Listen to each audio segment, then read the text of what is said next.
சிறகடிக்கும் ஆசை தொடரில் சிங்கப்பூர் போகும் பிளானை எப்படியாவது கைவிட வைக்கணும்னு தீவிரமாக திட்டம் போடுறாங்க ரோகிணி. அவங்க சிநேகிதியோட சேர்ந்து கறிக்கடை மணியை வர வச்சு இந்த திட்டத்துக்கு உதவ சொல்கிறாங்க.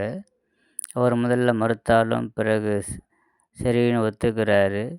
இதேமாரி அவர் வீட்டுக்கு வராரு. வந்து ரோகிணிகிட்ட பாப்பா எப்படி ஆயிடுச்சுன்றாரு. என்ன ஏதுன்னு கேட்கும்போது ஜெயிலில் வச்சு உங்கள் அப்பாவை கொண்டுட்டாங்க அப்படின்னு சொல்கிறாரு.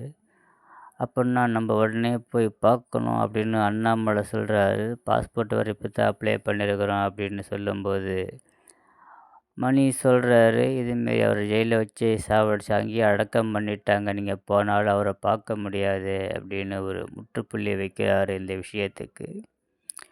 முத்துவுக்கு மேலும் சந்தேகம் அதிகரிக்குது. எல்லாம் போயிட்ட உடனே 2 பேரும் பேசிக்கிறாங்க. இந்த விஷயத்தெல்லாம் போய் சொல்ல மாட்டாங்க ரோகிணின்னு மீனா சொல்கிறாங்க. அதுக்கு முத்து சொல்கிறாரு, எல்லா விஷயத்துலையும் அந்த அம்மா போய் சொல்லும் அப்படின்னு. இது கூட எனக்கு நடிப்பு மாதிரி தான் இருக்குது, உண்மையாலுமே விஷயமா